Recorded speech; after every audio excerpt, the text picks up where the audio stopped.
بسم اللہ الرحمن الرحیم۔ ما سبق میں باب قائم فرمایا، باب الغضب فی الموعظۃ والتعلیم اذا رأى ما یکرہ۔ یہ باب اس بارے میں کہ جب کوئی ناپسندیدہ چیز معلم یا واعظ دیکھے تو وعظ و تعلیم میں اظہار غضب، اظہار ناراضگی، اس تعلق سے حضرت امام بخاری رضی اللہ تعالی عنہ نے ایک حدیث ما سبق میں پیش فرمائی۔ اب یہاں سے دوسری حدیث سنیے۔ اس حدیث کے راوی ہیں حضرت زید ابن خالد جوہنی۔ فتح مکہ کے موقع پر قبیلہ جوہینہ کا جھنڈا انہی زید ابن خالد جوہنی کے ہاتھ میں تھا۔ نبی کریم صلی اللہ تعالی علیہ وسلم سے انہوں نے 81 حدیثیں روایت کی ہیں۔ بخاری شریف میں ان کی 5 روایتوں کا ذکر ہے۔ بعد میں کوفہ میں رہنے لگے تھے۔ 81 سال کی عمر میں سن 78 ہجری میں ان کا وصال ہوا۔ صحابہ میں زید ابن خالد نام کے ان کے علاوہ کوئی دوسرے صحابی نہیں ہیں۔ اب پہلے حدیث سنیے۔ زید ابن خالد رضی اللہ تعالی عنہ بیان فرماتے ہیں کہ ایک صاحب نے جو عمیر ابن مالک تھے، عمیر والد مالک تھے، انہوں نے نبی کریم صلی اللہ تعالی علیہ وسلم سے لقطہ کے بارے میں سوال کیا۔ لقطہ التقاط سے بنا ہے۔ التقاط کا معنی وجود الشیء بغیر طلب، اچانک کسی شے کا گرا پڑا ہوا مل جانا۔ تو مالک کے والد عمیر نے نبی اکرم صلی اللہ تعالی علیہ وسلم سے لقطے کے بارے میں سوال کیا کہ یا رسول اللہ علیہ الصلاۃ والسلام، لقطے کو اگر اٹھا لیا جائے تو کیا کرنا چاہیے؟ تو نبی کریم علیہ الصلاۃ والسلام نے ارشاد فرمایا کہ اگر وہ گرا ہوا سامان تھیلی کی شکل میں ہے تو اس تھیلی کو جس دھاگے سے باندھا گیا ہے اس دھاگے کو قاعدے سے پہچان لو۔ اگر کوئی شیشی ملی ہے تو اس کی ڈاٹ قاعدے سے پہچان لو۔ اگر کوئی تھیلا ملا ہے تو تھیلے کو قاعدے سے پہچان لو۔ یہ ڈاٹ یا تھیلا یا اس کا دھاگا قاعدے سے پہچاننے میں حکمت اور مصلحت یہ ہے کہ تاکہ کل اگر اس سامان کا مالک سامان تلاش کرنے کے لیے آئے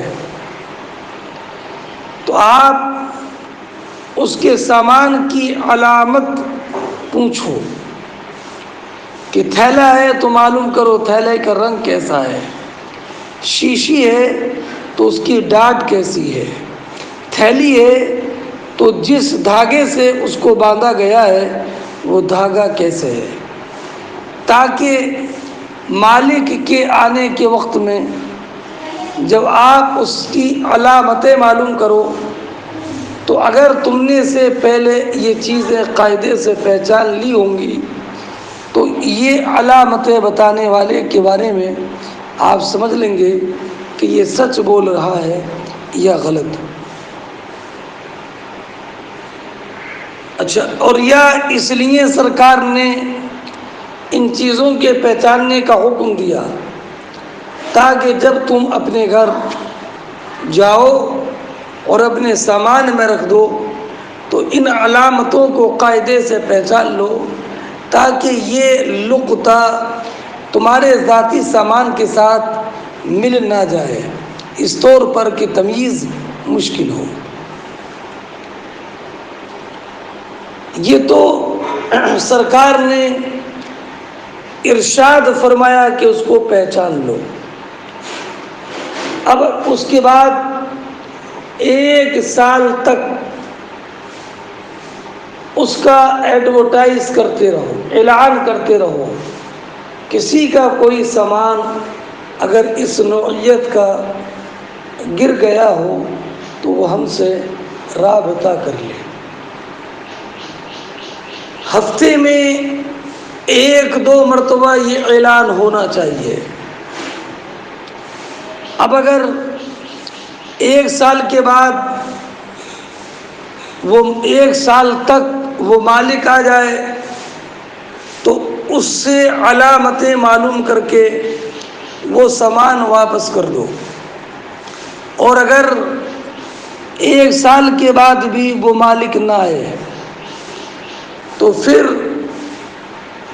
اگر تم غنی ہو تو وہ ملا ہوا سامان فقراء پر تصدق کر دو، اور اگر خود بھی فقیر ہو تو اس سامان کو اپنے بھی استعمال میں لا سکتے ہو، اور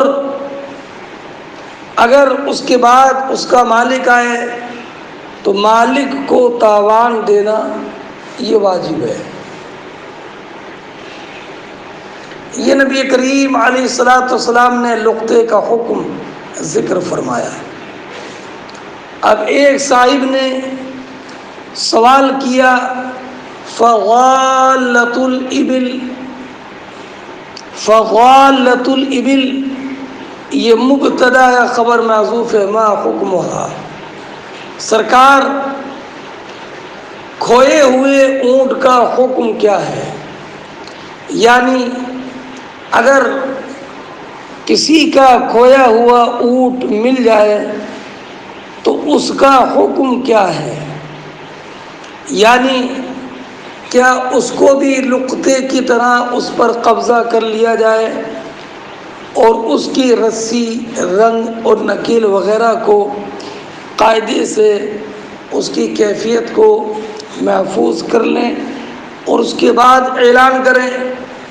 جب نبی کریم علیہ الصلوۃ والسلام نے یہ سنا تو نبی کریم علیہ الصلوۃ والسلام کے چہرے پر غضب کے آثار نمودار ہو گئے، یہاں تک کہ آپ کے رخسار مبارک سرخ ہو گئے۔ اب سرکار نے یہاں پر اظہار غضب فرمایا، یہی محل ترجمہ ہے کہ واضح و نصیحت اور علم کی باتیں بتانے کے درمیان غضب کا اظہار۔ اب سرکار ناراض کیوں ہو گئے اس معاملے میں؟ تو وجہ یہ تھی کہ یہ جس نے سوال کیا فغالۃ الابل، اس نے لقطے کا معنی سمجھا ہی نہیں ہے، تو اس سائل کے سوء فہم اور عدم علم کی وجہ سے نبی کریم علیہ الصلاۃ والسلام نے اظہار غضب فرمایا، اس لیے کہ لقطہ کے معنی گری پڑی چیز کہ کہاں پر گری ہے یہ معلوم نہ ہو، اور اگر کسی کا اونٹ کھو گیا تو یہ اونٹ لقطہ نہیں ہے، اونٹ لقطہ نہیں ہے، گرے پڑے سامان کے درجے میں نہیں ہے، اس لیے کہ اونٹ چل سکتا ہے اور اس کے جسم میں پانی جمع رہتا ہے کہ جس کو وہ کئی دن تک اپنے اندر کے پانی کی اپنے اندر کے پانی سے کفایت کر سکتا ہے، اور چرنے کے لیے وہ جنگل کے درختوں کے پتے کھا سکتا ہے، اور اس کے ضائع ہونے کا اندیشہ نہیں ہے، اس لیے کہ اس پر درندے حملہ بھی نہیں کریں گے۔ تو اب اونٹ تو کوئی گری پڑی چیز نہیں ہے، چلنے کے لیے اس میں پیر ہیں، پینے کے لیے اس میں پانی کا ذخیرہ موجود ہے، چرنے کے لیے درخت کے پتے ہیں، اور جنگلی جانور سے بچاؤ کا اس کے پاس طریقہ ہے۔ تو یہ اونٹ لقطہ کہاں ہوا؟ تو اسے لقطہ سمجھنا یہ سائل کی کیا سوء فہم اور عدم علم کی دلیل ہے، اس لیے نبی کریم علیہ الصلاۃ والسلام نے ان پر اظہار غضب فرمایا۔ بات سمجھ گئے؟ اب ایک صاحب نے سوال کیا فضالۃ الغنم ما حکمها یا رسول اللہ، سرکار کھوئی ہوئی بکری کا حکم کیا ہے؟ یعنی کہ بکری کا حکم بھی اونٹی کا حکم ہے کہ یہ لقطہ کے حکم میں نہیں ہے اور اسے پکڑنا جائز نہیں ہے؟ تو نبی کریم علیہ الصلاۃ والسلام نے فرمایا کہ نہیں، ضالۃ الابل کا حکم الگ ہے اور ضالۃ الغنم کا حکم الگ ہے، اس لیے کہ یہ بکری بہت کمزور جانور ہوتا ہے، اگر اور آسانی سے کسی کی گرفت میں آ سکتا ہے۔ اگر آپ نے کھوئی ہوئی بکری کو نہیں پکڑا اور مالک بکری تک پہنچانے کی کوشش نہیں کی تو کوئی دوسرا پکڑ لے گا، کہ ہو سکتا ہے کہ اس کی نیت میں فساد پیدا ہو جائے، اور اگر اس نے بھی نہیں پکڑا اور بکری جنگل کی طرف چلی گئی تو یہ بھیڑیا کھا جائے گا۔ اونٹ کی طرح یہ حملہ آور جانوروں سے بچاؤ کی صلاحیت بکری نہیں رکھتی ہے، اس لیے بکری کا حکم وہ نہیں ہے جو کہ اونٹ کا حکم ہے، بلکہ بکری لقطے کا حکم رکھتی ہے کہ اس کو پکڑ لے اور اس کے مالک کی تلاش برابر جاری رکھے، اگر مالک مل جائے تو اس کے سپرد کر دے۔ یعنی ضالۃ الابل الگ ہے اور ضالۃ الغنم الگ ہے۔ ضالۃ الغنم لقطہ نہیں ہے، لیکن ضالۃ الابل لقطہ نہیں ہے، لیکن ضالۃ الغنم یہ لقطہ ہے۔ یہ تو میں نے آپ کے سامنے حدیث کی اجمالی تشریح کر دی، اب اس میں اختلاف علماء مجتہدین کیا ہے وہ آپ سماعت کرنے سے پہلے ترجمہ کر لیجئے۔ فرماتے ہیں زید ابن خالد جوہنی کہ ان النبی صلی اللہ علیہ وسلم سألہ رجل، ایک صاحب نے جو کہ مالک کے والد عمیر ہیں، انہوں نے سوال کیا نبی کریم علیہ الصلاۃ والسلام سے لقطہ کے بارے میں، تو آپ نے فرمایا اعرف عارف نہیں ہے بھیا، یہ ثلاثی مجرد ہے، عرف وقاءہا او قال وعاءہا. فرمایا نبی کریم صلی اللہ تعالی علیہ وسلم نے کہ جس تھیلی جس دھاگے سے بندھی ہے، وکا، اس وکا بولتے ہیں اس دھاگے کو جس سے مشکیزہ وغیرہ کا منہ باندھا جائے، کہ اس کے تھیلی باندھنے کے دھاگے کو پہچان لو. یا فرمایا وعاءہا، وہ جس برتن میں سامان ہے اس برتن کو پہچان لو، جیسے تھیلا وغیرہ. وعفاصہا، عفاص کے معنی ڈاٹ کے آتے ہیں، اور اس کی ڈاٹ کو پہچان لو جو شیشی وغیرہ پر لگی ہوتی ہے. ثم عرفہا، اس کے بعد سنتاً، اس کے بعد 1 سال تک اس کا اعلان کرتے رہو. ثم استمتع بہا، اس کے بعد اگر 1 سال تک بھی اس کا مالک نہ ہے تو تم اس سے نفع حاصل کرو. میرا اب یہ جو فرمایا سرکار نے ثم استمتع بہا، یہ تب ہے جب کہ سائل فقیر ہو، اور اگر غنی ہو تو اس کے لیے خود استعمال کرنے کا حکم نہیں ہے، بلکہ اس کے لیے حکم ہے کہ اس کا صدقہ کر دے. اب نبی کریم صلی اللہ تعالی علیہ وسلم نے یہاں پر جو فرمایا کہ اس سے خود استمتاع کرو، تو یہ خصوص واقعہ ہے، یعنی یہاں پر سوال کرنے والے خود فقیر تھے یا ان پر قرض بہت زیادہ تھا، اور یا وہ واقعتاً اتنے زیادہ ضعیف الحال اور ضعیف المال تھے کہ وہ صدقے کا مال استعمال کرنے کے مستحق تھے. ہاں، اب اس لیے سرکار نے یہاں پر فرمایا ثم استمتع بہا فإن جاء ربها فأدها إليه، اگر اس کے بعد اس کا مالک آ جائے تو پھر تم اس کو اس کی طرف ادا کر دو، یعنی اس کا تاوان ادا کر دو. فإذا جاء ربها، رب کا استعمال بلا اضافت کے غیر اللہ کے لیے جائز نہیں ہے، اضافت کے ساتھ جائز ہے.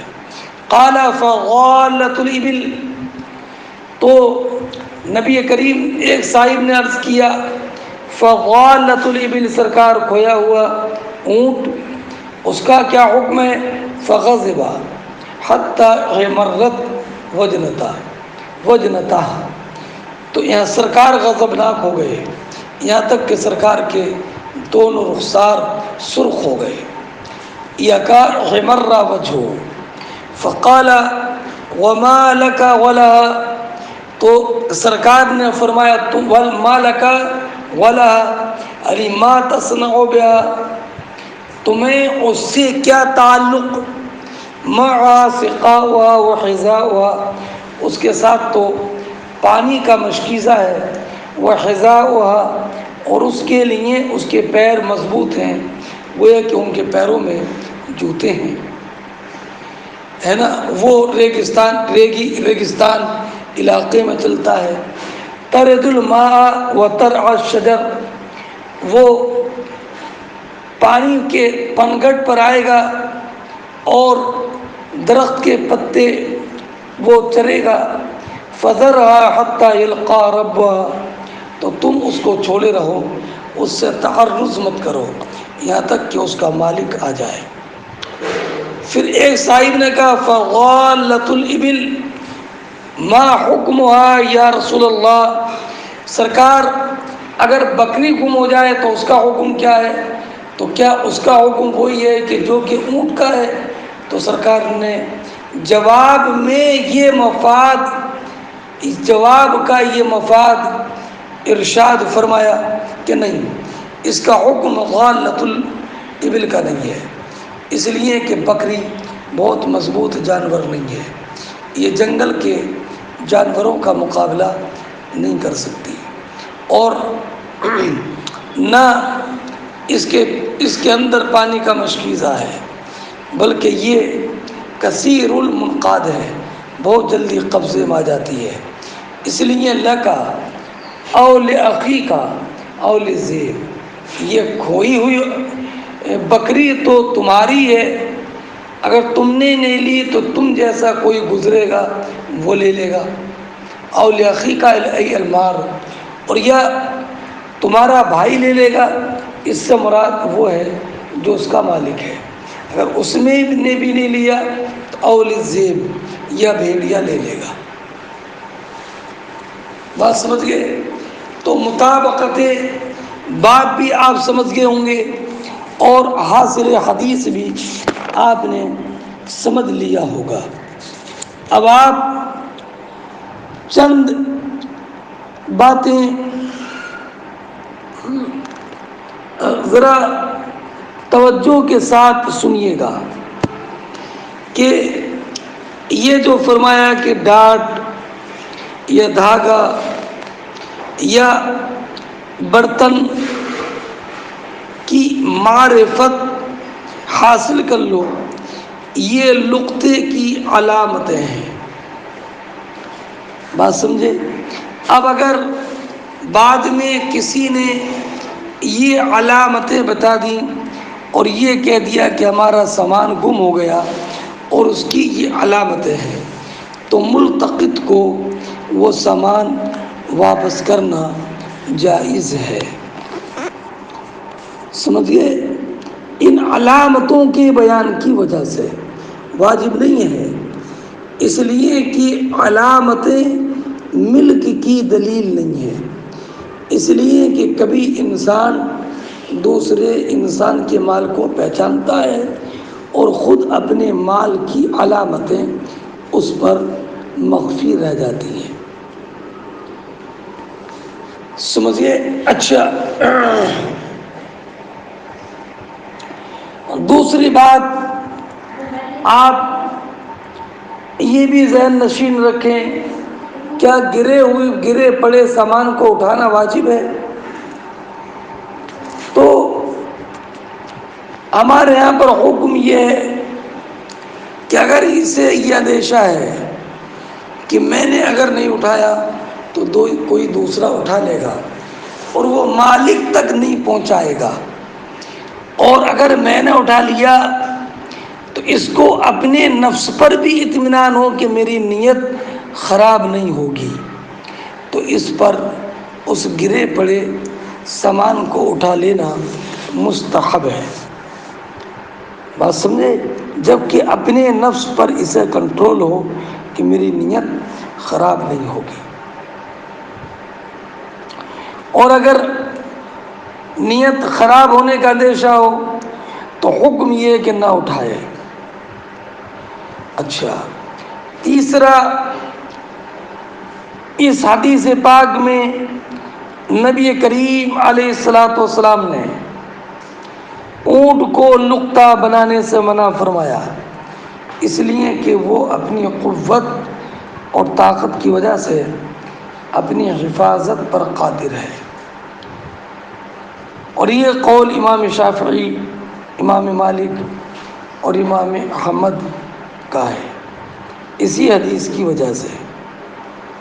اور ایک امام شافعی سے روایت یہ ہے کہ اگر اونٹ کا بچہ ہو تو اس کو نقطہ بنانا یہ جائز ہے، اور امام مالک نے تو یہ ارشاد فرمایا کہ اونٹ ہی کی تخصیص نہیں ہے، بلکہ گھوڑے، گدھے، کچر، ان سب کو نقطہ بنانا جائز نہیں ہے۔ بات سمجھ گئے؟ اور امام مالک اور امام اعظم امام الائمہ کاشف الغمہ رضی اللہ تعالی عنہ نے فرمایا کہ اگر اونٹ بھی مل جائے یا بھینس مل جائے، گائے مل جائے، تو اسے نقطہ بنانا جائز ہے، نقطہ بنانا جائز ہے۔ سمجھ گئے؟ اس لیے کہ یہ سب مال ہیں جن کا ضائع ہونے کا اندیشہ ہے، ہو سکتا ہے کہ قصائی اونٹ کو یا گائے وغیرہ کو ذبح کر لے۔ اور حدیث میں جو سرکار نے منع فرمایا کہ اونٹ کو لقطہ بنانا جائز نہیں ہے، تو یہ عرب کے اعتبار سے ہے کہ وہاں پر اونٹ کی نہ چوری ہوتی تھی اور نہ اونٹ پر کوئی قبضہ کر کے اونٹ کو ذبح کرتا تھا۔ تو سرکار کا یہ ارشاد اس وہاں کے عرف اور ماحول کے اعتبار سے ہے۔ بات سمجھئے، یہ امام اعظم کا مذہب ہے۔ اب رہا یہ کہ بعد میں 1 سال تک اس گری ہوئی چیز جو ملی ہے اس کی تشہیر کرتے رہنا، تو امام اعظم کے نزدیک یہ تشہیر اس وقت تک واجب ہے جب تک کہ یہ گمان نہ ہو کہ اس کا مالک اب تلاش نہیں کرتا ہوگا۔ اور تلاش کب تک نہیں کرے گا، یہ مال کی قلت اور کثرت کے اعتبار سے مختلف ہے۔ اگر بہت اہم مال ہے، سونا چاندی غائب ہو گیا، تو برسوں تلاش کرے گا، اور اگر 1 آدھ انگور گر گیا تو اس کی تلاش نہیں کرے گا۔ اس لیے ہر ایک لقطے کے لیے ایک ہی مدت متعین کرنا جائز نہیں ہے، بلکہ امام اعظم رضی اللہ تعالی عنہ فرماتے ہیں کہ اگر وہ 10 درہم سے کم ہو تو چند دن اس کا اعلان کرے، اور اگر 10 درہم سے زیادہ کا ہو تو اس کا اعلان 1 سال کرے۔ اور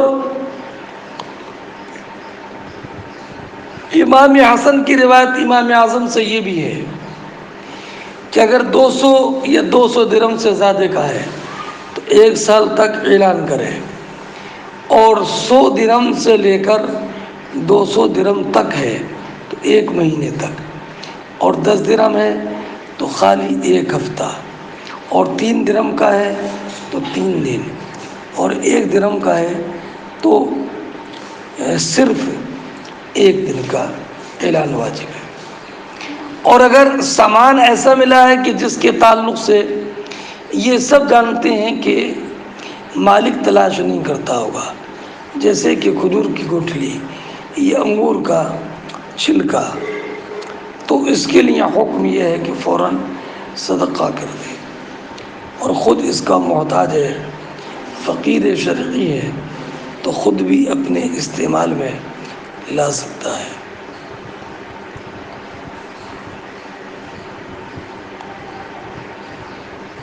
سمجھ گئے؟ ہاں، اگر کسی نے گیہوں کی بالی بین لی، اکٹھا کر لی، تو چونکہ عرف ناس بالی بیننے والوں کے عرف کی عادت پر جاری ہے، اور اس کی تلاش اور اس کو مالک کے کھیت لیتا نہیں ہے، اس لیے اس کی تعریف واجب نہیں ہے۔ اچھا بھائی، اب میں نے پہلے بتایا کہ اگر خود یہ 1 سال تک کوئی نہ ملے، یا جتنی مدت متعین تھی اس میں کوئی نہیں ملا، تو اگر فقیر ہے تو کسی اور فقیر پر، اگر ملتقط فقیر ہے تو کسی اجنبی فقیر پر اسے صدقہ کرنا واجب نہیں ہے، بلکہ خود اس کے لیے مباح ہے۔ اور اگر یہ غنی ہے تو پھر تصدق واجب ہے۔ سرکار نے اس حدیث میں یہ ارشاد فرمایا کہ خود اپنے استعمال میں لے آؤ، تو اس کی وجہ یہ ہے کہ سرکار جانتے تھے کہ یہ مستحق ہیں، یا ان پر قرض ہے، یا ان کا مال قلیل ہے، یا نبی کریم علیہ الصلاۃ والسلام نے ان کے لیے اس کے استعمال کی اجازت مخصوص طور پر دی ہے نا۔ اچھا، دوسری بات یہ معلوم ہوئی کہ اگر کسی نے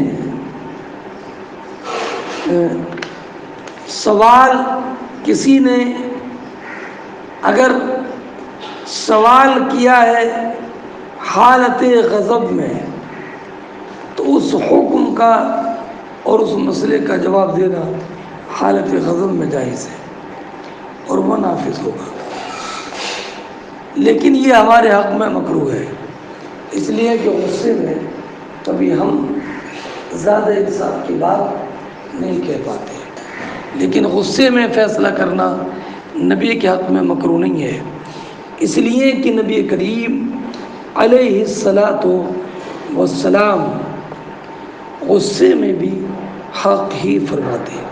وما ينطق عن الهوى ان هو الا وحی یوحی۔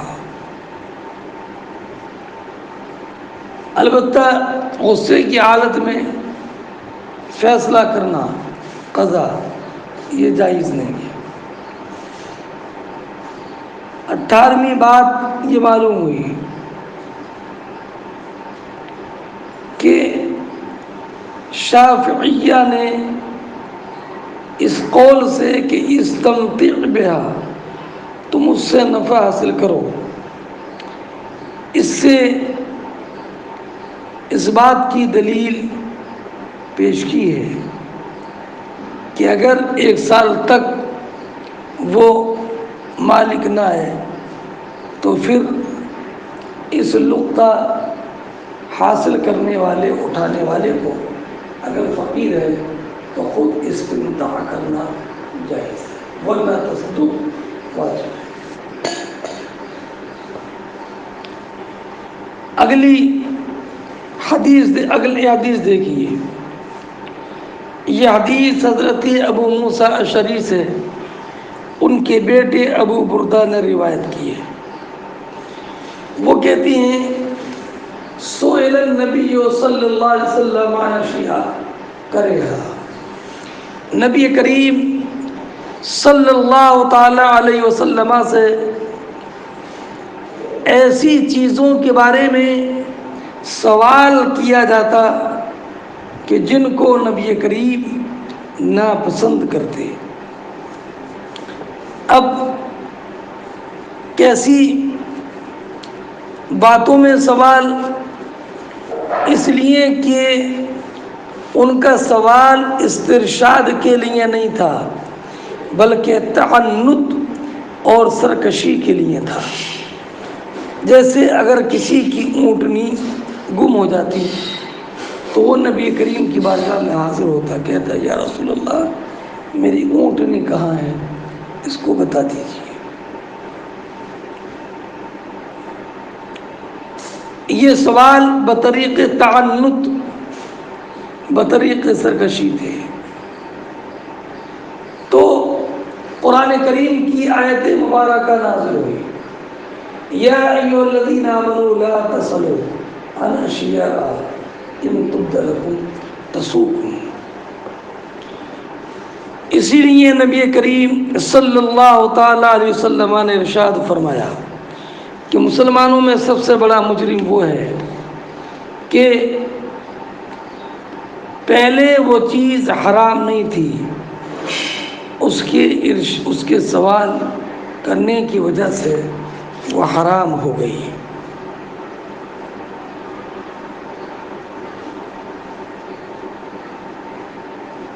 سمجھ گئے بات؟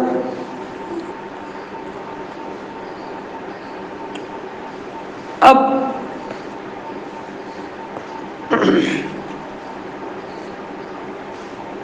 اور یہ سوال تعنت کی وجہ سے تھے۔ کوئی سوال کرتا یا رسول اللہ ہمارے اونٹنی کے مذکر بچہ پیدا ہوگا یا مؤنث، تو نبی کریم علیہ الصلاۃ والسلام جب اس طرح کے سوال زیادہ ہونے لگے تو نبی کریم علیہ الصلاۃ والسلام کے چہرے پر غضب کے آثار نمودار ہو گئے۔ اب یہ غضب کے آثار نمودار کیوں ہوئے؟ اس لیے کہ وہ اپنے سوال میں متعنت تھے، مسترشد نہیں تھے۔ یہاں تک کہ نبی کریم صلی اللہ تعالی علیہ وسلم نے ارشاد فرمایا، سلونی عما شئتم، سلونی عما شئتم۔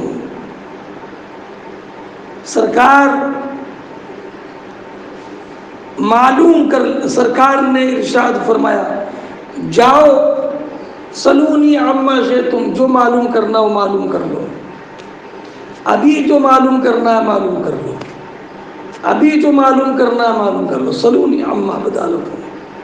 اور ایک روایت میں عما شئتم۔ نبی کریم علیہ السلام کے بالکل جوش علم میں سمندر برپا ہو گیا۔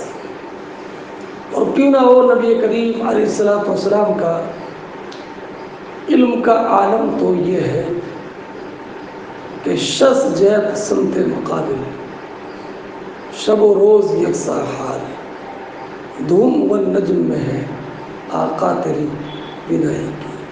اور فرماتے ہیں، سر عرش پر ہے تیری گزر، دل فرش پر ہے تیری نظر، ملک و ملکوت میں کوئی شے نہیں وہ جو تجھ پر آیا نہیں۔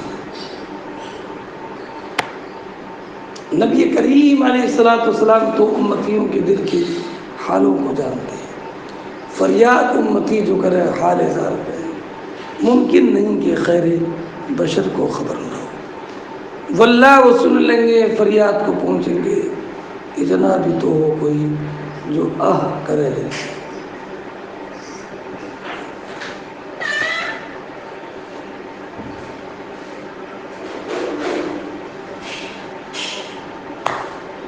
اور فرماتے ہیں، کہنا نہ کہنے والے تھے جب سے تو ابتلا، مولا کو ہر خوش کو تر وہ ہر قول و اثر بھی ہے۔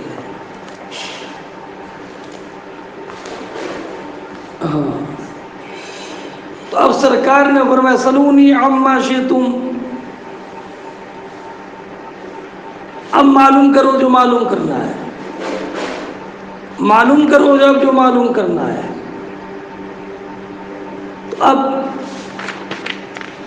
حضرت عبداللہ نے معلوم کیا، من ابی یا رسول اللہ، نبی کریم علیہ السلام ارشاد فرمایا، میرے والد کون ہیں؟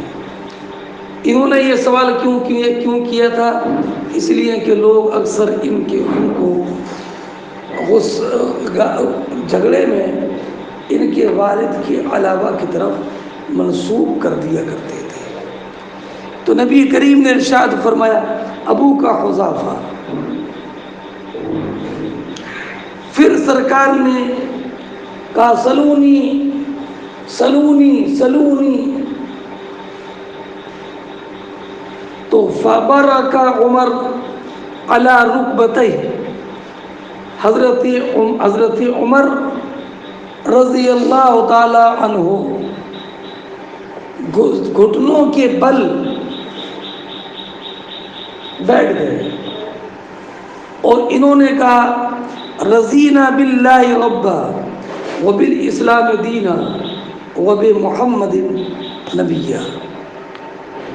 یا رسول اللہ علیہ الصلوۃ والسلام، ہم اللہ کے رب ہونے پر راضی ہو گئے، اسلام کے دین ہونے پر راضی ہو گئے، اور محمد صلی اللہ تعالی علیہ وسلم کے نبی ہونے پر راضی ہو گئے۔ ایک تو یہ ہے، اور ایک حدیث میں یہ کہ دوسرے صاحب کھڑے ہوئے، انہوں نے کہا، من ابی یا رسول اللہ، قال ابو کا سالم مولا شیبہ، تمہارے والد سالم ہیں، شیبہ کے آزاد کردہ غلام ہیں، شیبہ کے آزاد کردہ غلام ہیں۔ اب پھر نبی کریم علیہ السلام نے فرمایا سلونی، جو حضرت عمر رضی اللہ تعالیٰ عنہ نے آپ کے چہرے انور پر غضب کے آثار نمودار دیکھے، انہوں نے کہا، کیا فرمایا، یا رسول اللہ انا نتوب الی اللہ عز و جل، سرکار ہم اللہ رب العزت کی بارگاہ میں توبہ کرتے ہیں۔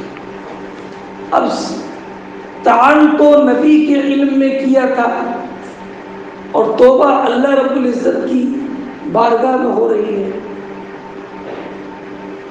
کیا توبہ اللہ رب العزت کی بارگاہ میں ہو رہی ہے؟ تو نتوبوں کا معنی یہ ہے ہم اللہ رب العزت کی بارگاہ میں توبہ کرتے ہیں ان سوالوں کے کرنے سے جو کہ اللہ رب العزت کے پیارے حبیب کو ناپسند ہے۔ بات سمجھ گئے؟ اور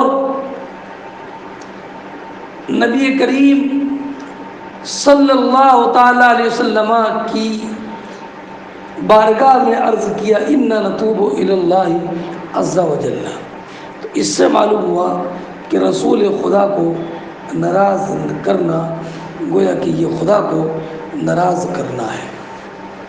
اس حدیث سے حضرت عمر ابن خطاب کی فضیلت اور زیادتی علم معلوم ہوا، اور اسی حدیث سے یہ معلوم ہوا کہ سوال اگر بطریق تعنت ہو تو یہ منع ہے، اور اس میں نبی کریم علیہ السلام کا علم غیب بھی ظاہر ہوتا ہے۔ اگلا باب من برک علی رکبتہ عند الامام ابی المحدث، یہ باب اس بارے میں کہ جو امام کے پاس اپنے گھٹنوں کے بل، امام یا محدث کے پاس اپنے گھٹنوں کے بل بیٹھ جائے۔ حدیث پاک وہی ہے کہ جب حضرت یہ حدیث انس ابن مالک سے مروی ہے، پہلی حدیث ابو موسیٰ اشعری سے، یہ انس ابن مالک سے، کہ نبی کریم ایک دن نکلے، فقام عبداللہ ابن حذافہ من ابی، قال ابو کا حذافہ، پھر سرکار برابر کہتے رہے سلونی سلونی۔ ظاہر سی بات ہے کہ یہ وہی کہے گا جس کو اللہ رب العزت نے علم غیب عطا فرمایا۔ فبرک عمر علی رکبتہ، تو عمر رضی اللہ تعالیٰ اپنے گھٹنوں کے بل بیٹھ گئے اور کہنے لگے رضینا باللہ ربا وبالاسلام دینا وبمحمد نبینا، ہم اللہ کے رب ہونے پر، رسول کے اسلام کے دین ہونے پر اور محمد کے نبی ہونے پر راضی ہیں۔ گویا کہ نبی پر، نبی کے علم میں طعن کرنا یہ اسلام اور دین سے ایک طرح کی بغاوت ہے، اور نبی کریم کے نبی بے معنی عالم بالغیب کی نفی ہے، اس لیے فرمایا رضیت باللہ ربا وبالاسلام دینا، یعنی ہمارے پاس جو کتاب اللہ ہے، سنت نبی ہے، ہم اس پر قناعت کرتے ہیں۔ یہ کیوں کہا تھا؟ تاکہ یہ صحابہ کرام کے سوالات نبی کریم کو اذیت نہ پہنچائے، اس لیے کہ قرآن نے فرمایا ہے ان الذین یؤذون اللہ ورسولہ لعنہم اللہ فی الدنیا والآخرہ واعد لہم عذابا مہینا۔ بات سمجھ گئے؟ وبالاسلام دینا، حضرت عمر نے کہا کہ اسلام کے دین ہونے پر ہم ایمان لائے، تو اس سے معلوم ہوا کہ دین اور اسلام ایک ہے نا۔ چلیے، اور اس کی تشریح پہلے بھی گزر ہوئی ہے۔ اس سے معلوم ہوا کہ حضرت عمر بن خطاب رضی اللہ تعالیٰ عنہ نبی کریم علیہ السلام کے مزاج کے کتنے آشنا تھے۔ باب من اعاد الحدیث سلاسل لیفهم عنہ، یہ بات اس بارے میں ہے کہ ایک بات کو 3 مرتبہ کہنا تاکہ بات مکمل طور پر سمجھ میں آ جائے، یعنی اگر بات کا سمجھنا دشوار کن ہو، مشکل ہو، پریشان کن ہو، ایک مرتبہ میں بات سمجھ میں نہ آئے تو اس بات کو 3 مرتبہ کہا جائے۔ نبی کریم علیہ السلام چونکہ امت پر رقیب اور شفیق ہے، اس لیے نبی کریم علیہ السلام جب صحابہ کرام کو کسی مسئلے کی تعلیم فرماتے اور صحابہ سرکار یہ محسوس کرتے کہ صحابہ کرام علیہم الرحمۃ والرضوان نے اپنی بات کو، ہماری بات کو سمجھا نہیں ہے، تو سرکار اس کو 3 مرتبہ ارشاد فرماتے۔ ایسے ہی سرکار جب کسی صحابی کے دروازے پر ملاقات کرنے کے لیے جاتے تو 3 مرتبہ سلام کرتے۔ اب یہ 3 مرتبہ سلام کرنے کی 2 توجہ ہیں۔ پہلے جاتے السلام علیکم، اگر جواب مل جاتا فبہا، اور اگر جواب نہ ملتا تو پھر دوسری مرتبہ سرکار فرماتی السلام علیکم، جواب مل جاتا فبہا، ورنہ تیسری مرتبہ پھر آپ کہتے السلام علیکم۔ اگر تیسری مرتبہ بھی کوئی جواب نہ ملتا تو آپ واپس تشریف لے آتے۔ اور یا 3 مرتبہ سلام کرنے سے مراد یہ ہے کہ ایک سلام یہ استئذان کا ہے السلام علیکم، اور دوسرا سوال یہ تحیت کا ہے، اور تیسرا سوال یہ رخصت کے وقت میں تھا۔ فرماتے باب من اعاد الحدیث ثلاثا لیفهم عنہ، فرماتے ہیں یا کوئی بات بہت زیادہ اہم ہوتی تو اس کو سرکار تاکید کے ساتھ 3 مرتبہ ارشاد فرماتے۔ سمجھ گئے؟ اچھا، آگے فقال النبی، نبی کریم علیہ السلام نے ارشاد فرمایا الا وقول الزور، الا وقول الزور، الا وقول الزور۔ پوری حدیث یہ ہے کہ نبی کریم علیہ السلام ٹیک لگا کر بیٹھے تھے تو آپ نے ارشاد فرمایا الا انبئکم باکبر الکبائر، کیا میں تمہیں گناہوں میں سب سے بڑے گناہ کی خبر نہ دوں؟ تو صحابہ کرام نے عرض کیا بلا یا رسول اللہ۔ آپ نے فرمایا الاشراک باللہ وعقوق الوالدین، اور پھر سرکار سیدھے بیٹھ گئے اور فرمایا الا وقول الزور، الا وقول الزور، الا وقول الزور، خبردار بڑے گناہوں میں سے جھوٹ بات کہنا ہے، جھوٹ بات کہنا ہے۔ اور سرکار برابر اس جملے کی تکرار کرتے رہے یہاں تک کہ ہمارے دل میں یہ شوق پیدا ہوا کہ سرکار اب خاموش ہو جائے۔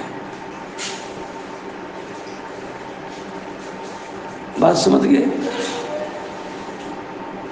اور حضرت عبداللہ ابن عمر رضی اللہ تعالی عنہ نے کہا کہ سرکار نے ارشاد فرمایا حل بلغت ثلاثا، کہ جو خطبہ آپ نے جمعۃ الوداع کے موقع پر، جملۃ الوداع، حجۃ الوداع کے موقع پر دیا تھا، تو آپ نے اس میں اسلام کے بنیادی احکام ارشاد فرمائے، اور اس کے بعد فرمایا تھا حل بلغت، حل بلغت حل بلغت، 3 مرتبہ کہا تھا کہ میں نے یہ بات پہنچا دی، میں نے یہ بات پہنچا دی، میں نے یہ بات پہنچا دی، 3 مرتبہ۔ اگلی روایت دیکھیں، حضرت انس بن مالک رضی اللہ تعالیٰ عنہ فرماتے ہیں کہ نبی کریم علیہ الصلوۃ والسلام کانا اذا تکلم بکلمہ، سرکار جب کوئی کلمہ ارشاد فرماتے، مراد کلمے سے کلام ہے، جب کوئی کلام ارشاد فرماتے تو اعادہ ثلاثہ، مطلب اسے 3 مرتبہ ارشاد فرماتے۔ پھر بعد میں وہی حدیث ہے، اذا تکلم بکلمۃ اعادہ ثلاثہ حتی تفهم، وَإِذَا أَتَى عَلَىٰ قَوْمٍ، سرکار جب کچھ لوگوں کے پاس آتے فَسَلَّمَ عَلَيْهِمْ، تو انہیں سلام کرتے، فَسَلَّمَ عَلَيْهِمْ، انہیں 3 مرتبہ سلام کرتے۔ 3 مرتبہ سلام کرنے کی حکمت ابھی میں آپ کو بتا چکا ہوں۔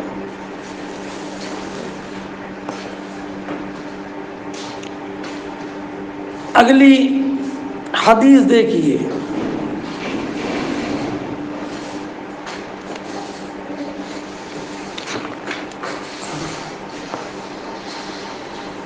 فرماتی ہیں حدثنا مسدد، یہ حدیث پہلے گزر گئی ہے، حضرت عبداللہ ابن عمرو ابن عاص کی، کہ ہم ایک سفر میں تھے، جو سفر ہم نے کیا تھا، فَأَدْرَكَنَا، تو سرکار نے ہم کو پیچھے سے پا لیا، وَقَدْ أَرْحَقْنَا الصَّلَاةَ، ہم نے نماز کو مؤخر کر دیا تھا، اس امید میں کہ سرکار تشریف لائے اور جماعت سے نماز پڑھے، تو سرکار تشریف لائے اور نماز کا وقت تنگ ہو چکا تھا، تو ہم جلدی جلدی وضو کرنے لگے اور کچھ ایڑی دھلنے سے رہ گئی، تو سرکار نے فنادا بِأَعْلَى صَوْتِهِ، سرکار نے بلند آواز سے فرمایا تھا، وَيْلٌ لِلْعَاقَابِ مِنَ النَّارِ،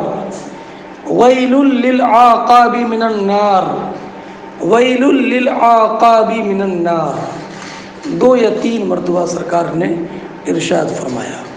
اس سے بھی یہ معلوم ہوا کہ اگر بات اہم ہو تو اس کو 2 یا 3 مرتبہ کہنا چاہیے۔ اگلا باب دیکھیں، باب تعلیم الرجل امتہ و اہلہ، یہ باب اس بارے میں کہ مرد اپنی باندی یا گھر کے لوگوں کو علم سکھائے، اپنی باندی اور یا اپنی باندی اور گھر کے لوگوں کو علم سکھائے۔ کیا بتانا ہے کہ علم آزاد مردوں کے لیے نہیں ہے، بلکہ اگر باندی بھی ہو تو اسے بھی علم سکھانا چاہیے، ہے نا۔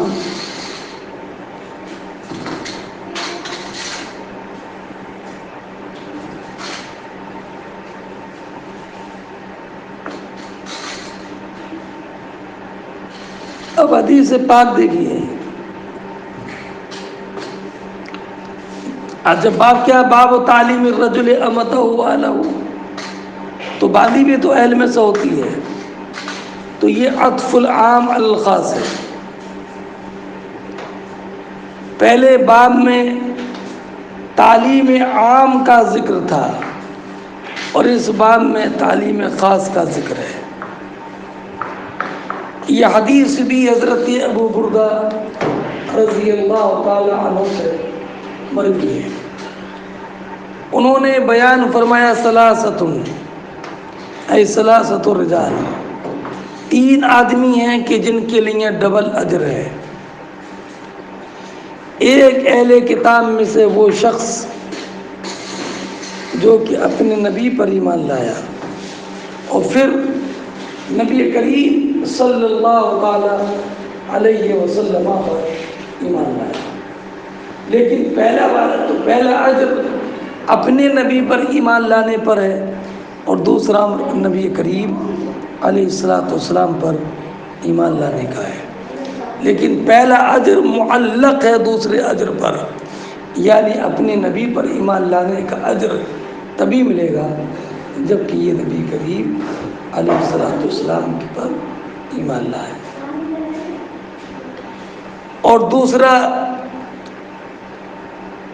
وہ عبد مملوک کہ جو کہ اپنے آقا کا اور اپنے مولا کا حق ادا کرے، اپنے آقا کی خدمت کرے اور اللہ رب العزت کی بندگی کرے۔ اور تیسرا وہ انسان کہ جس کے پاس باندی ہو اور وہ اس کو حسن ادب سکھائے۔ ثم عاتقہ، اس کے بعد اس کو آزاد کر دے، فتزوجہ لہ، اور اس کے بعد اس کے لیے اس کی دوسری شادی کر دے۔ تو عامر کہتے ہیں، عامر کس سے کہتے ہیں؟ عامر شعبی صالح ابن حیان سے، اعطیناک بغیر شیء، ہم نے یہ حدیث تم کو بلا اجرت کے سنا دی، حالانکہ قد کان یرکب فیما دونہا الی المدینہ، اس سے کم حدیث سننے کے لیے پہلے مدینہ طیبہ جانا پڑتا تھا۔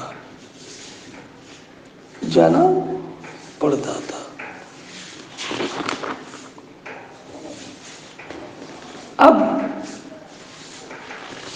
ذرا چند باتیں سن لیجئے اس حدیث کے تعلق سے۔ سرکار نے فرمایا 3 آدمی وہ ہیں جن کے لیے ڈبل اجر ہے۔ ایک وہ آدمی جو اہل کتاب سے ہو اور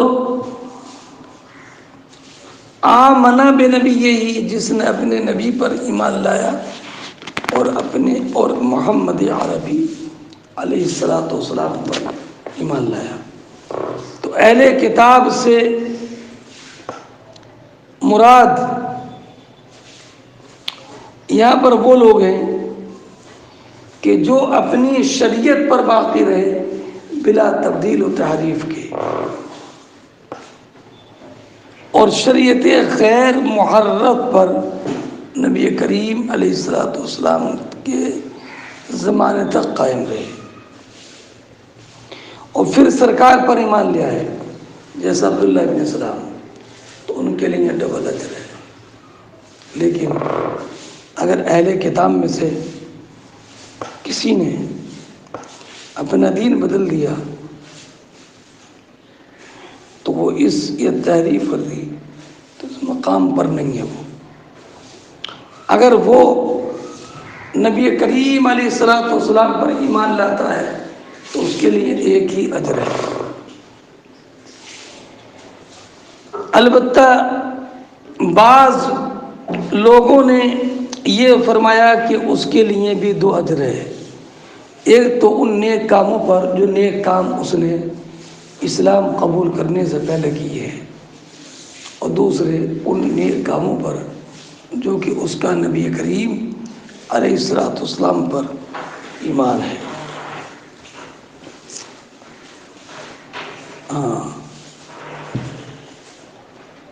اچھا،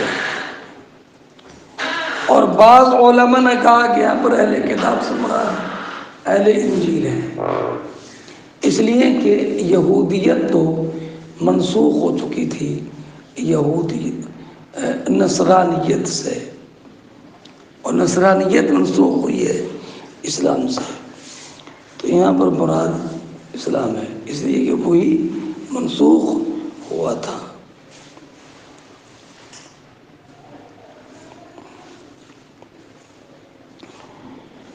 سمجھ گئے؟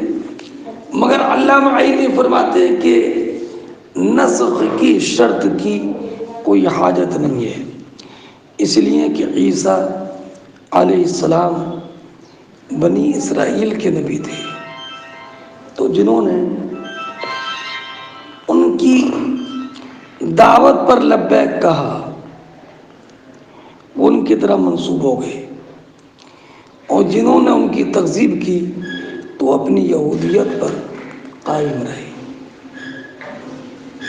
مومن نہیں ہوئے، تو لا محالہ ان کو پہلا اجر نہیں ملے گا، اس لیے کہ شرط یہ ہے دوسرے اجر کی کہ وہ اپنے نبی پر ایمان لانے والا ہو۔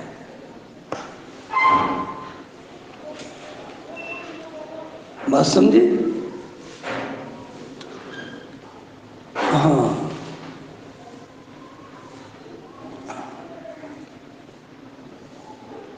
اچھا بھائی، اب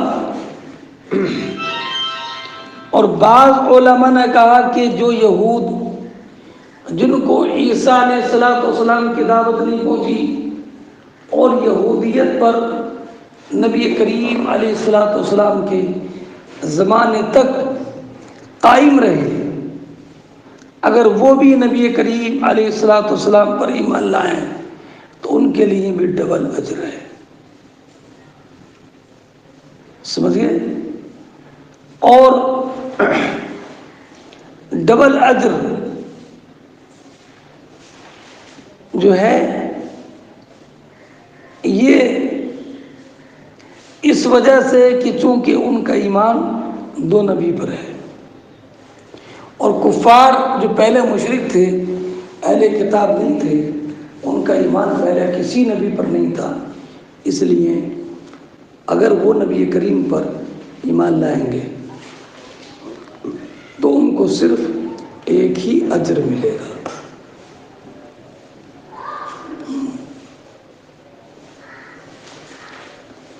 ہاں، چلیے اب یہ جو فرمایا گیا کہ وہ اہل کتاب جو اپنے نبی پر ایمان لائے اور پھر ہمارے سرکار پر ایمان لائے ان کے لیے ڈبل اجر ہے، یہ اب ختم ہے، یہ نبی کریم علیہ السلام کی اعلان نبوت کے وقت میں تھا۔ اب چونکہ سرکار نے فرمایا ارسلت الی الخلق کافہ، میں ساری مخلوق کا رسول ہوں، تو سرکار اب یہود و نصارہ کے رسول بھی ہیں، اب اگر وہ ایمان لاتے ہیں تو ان کا ایمان لانا اپنے نبی محمد عربی علیہ السلام پر ہوگا، تو اب ان کے لیے ڈبل اجر اب نہیں ہے،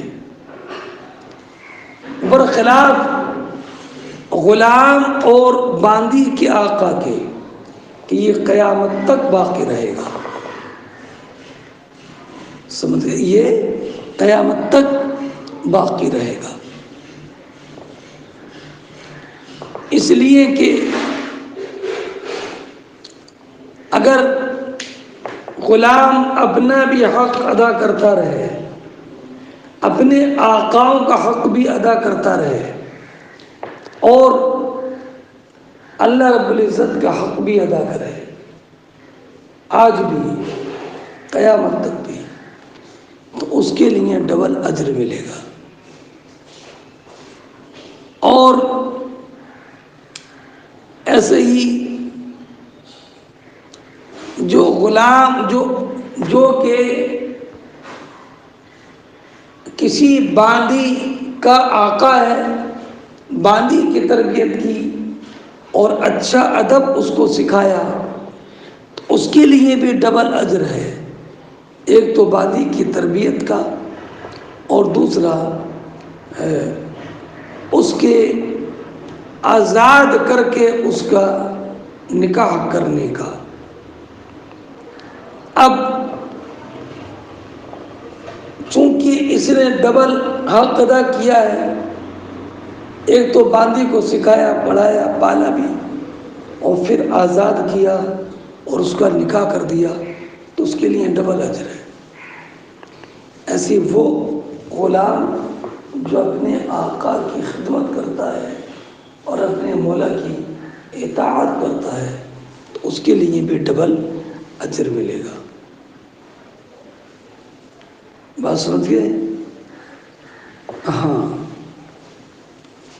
اب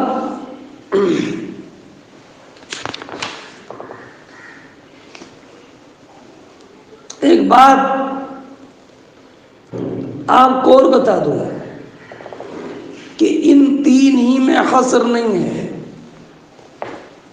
بلکہ مراد یہ ہے کہ جس بندے سے متعلق اگر دو حق ہوں اور وہ دونوں حق کو ادا کرتا رہے تو اس کے لیے ڈبل اجر کی بشارت ہے،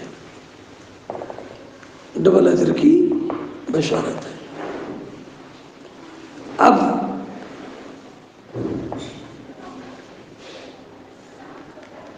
تعلیم ایک تو ہے ادبہ،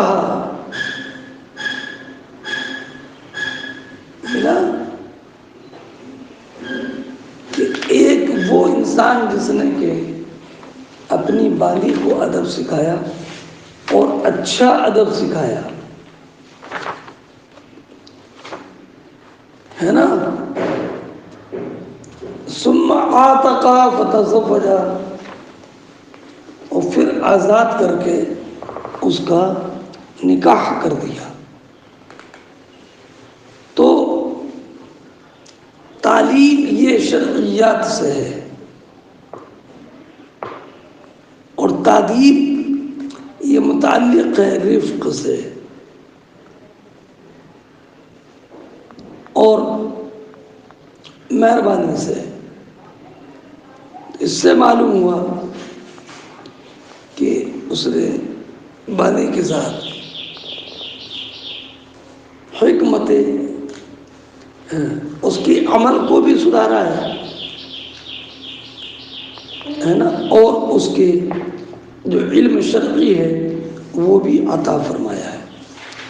یا حسن تادیب دنیا بھی ہے، اور یہ آزاد کر دینا حکم دینی ہے، تو معلوم ہوا کہ اس نے دونوں کو ادا کیا ہے۔ اب ایک بات اور یاد رکھیں کہ آزاد کیا اور آزاد کرنے کے بعد میں اس کا نکاح کر دیا، یہ ان کا رد ہے کہ جو یہ کہتے تھے کہ باندی کو پال کر پھر باندی کو کسی کے نکاح میں دے دینا، یہ تو ایسے ہی ہے جیسے کہ اپنے قربانی کے جانور پر سوار کرنا۔ تو نبی کریم نے ان کے رد میں فرمایا کہ یہ تو ڈبل اجر کی بات ہے۔ فمن آمن بکتابہ وآمن بمحمد والعبد المملوک اذا ادى حق اللہ وحق موالی ورجل كانت عنده امة يطأها، جس سے وطی کرتا تھا، فأدبها فأحسن تأدیبها، ملا بھائی، وعلمها فأحسن تعلیمها ثم عاتقها فتزوجها فله اجران۔ اب ان تین ہی میں اثر نہیں ہے، بلکہ مراد یہ ہے کہ جس سے دو حق متعلق ہوں اور وہ دونوں حق والوں کے کامل طور پر ادا کرے تو اس کے لیے ڈبل اجر ہے۔ اب امام شافعی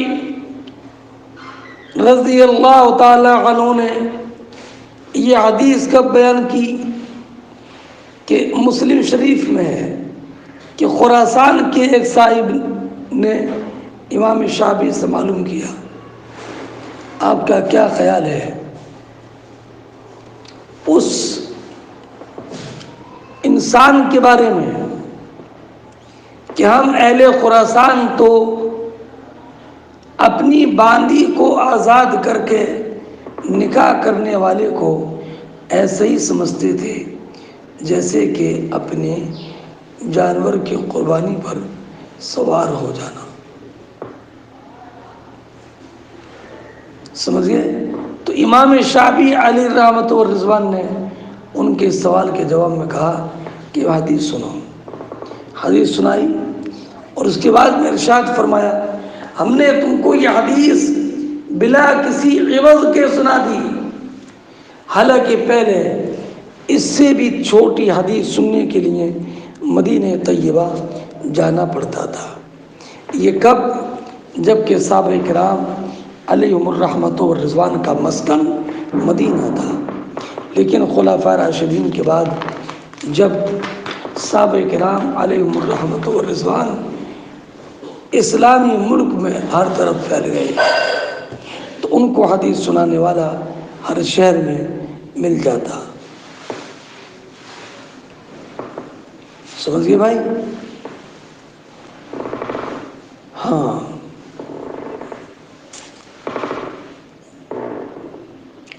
اس سے یہ معلوم ہوا کہ صحابہ کرام علیہم الرحمت والرضوان علم دین حاصل کرنے کے لیے بہت دور و دراز شہروں کا سفر کرتے تھے. اس سے مدینہ طیبہ کی فضیلت معلوم ہوئی کہ وہ مرکز علم ہے، اور اس سے یہ بھی معلوم ہوا کہ علم کی کوچ کرنے کے لیے کسی بھی طرف انسان جا سکتا ہے. اگلا باب آ رہا ہے باب عزت الامام الناس وتلفی قول. یہاں سے بات آگے چلے گی. بس اتنے یاد کریں، دعا میں یاد رکھیں. السلام علیکم ورحمۃ اللہ وبرکاتہ.